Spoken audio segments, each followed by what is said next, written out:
Okrem toho, že 29. apríl je Medzinárodným dňom tanca, je zároveň aj dňom stromov. Jedna spoločnosť alebo združenie zanietených ľudí pod podobným názvom Zasaď strom Make a Home si pred rokom vytýčila ambiciózny plán vysadiť po Slovensku 1 000 000 stromčekov a zároveň sa zapísať do Guinnessovej knihy rekordov. Aj keď po roku sa Guinnessova kniha nekonala, padol aspoň slovenský rekord. 2525 vysadených stromčekov v jeden deň. No je veľmi milé na tom, že Vysoké Tatry a Nová Baňa sa zapisujú do knihy slovenských rekordov ako týmto počinom.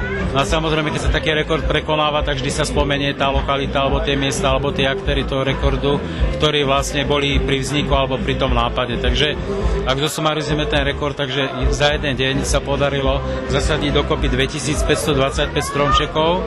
Z toho tých 2425 bolo v Tatrách, tam sa sadili 3 druhy, smrek obyčajný, borovica lesná a smrekové z Opavy. No, sme začali o 7 hodine ráno, končili sme okolo 12, 20 ľudí sa podielalo na tom sadení. Potom sme sa presunuli sem do Novej Bane a som milo prekvapený do takéhoto pekného prostredia. Rád sme zavítam aj na budúce. No a tuto pribudlo k tomu slovenskému rekordu číslo 100, teda tu sa zasadilo 100 stromov tu je, alebo 100 tých sadeníc tu je. No a zároveň sa tu ocenil toto snaženie celodenné k certifikátom z knihy slovenských rekordov. Celú akciu podporovali zvučné mená ako Miloslav Mečíš, Dušan Titel, Peter Cmorík či Martin Nikodým. Napriek nedosiahnutiu vytýčeného cieľa 1 000 000 stromčekov nikto nebol smutný. Práve naopak. Tak dnes sa nám podarilo, je to taký malý krôčik, hej, Tatry sú veľké, rozľahlé a tá kalamita bola obrovská, ale dnes sme zasadili 1 hektár nového lesa, tak postupne to bude potom ďalší a ďalší a ďalší a raz to bude celý les.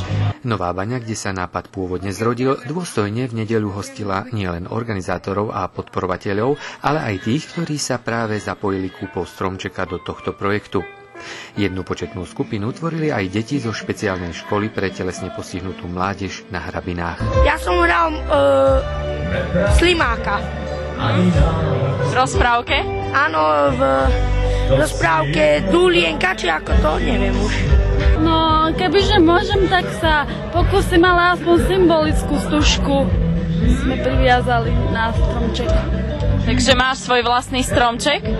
No, dá sa to tak povedať, však ja som zo školy vlastne pre telesne postihnutých, tak my máme vlastné stromček. Realizačný tím projektu sa rozhodol, že z vyzbieraných peňazí venuje 10% práve odbornému učilišťu pre telesne postihnutú mládež v Novej Bani.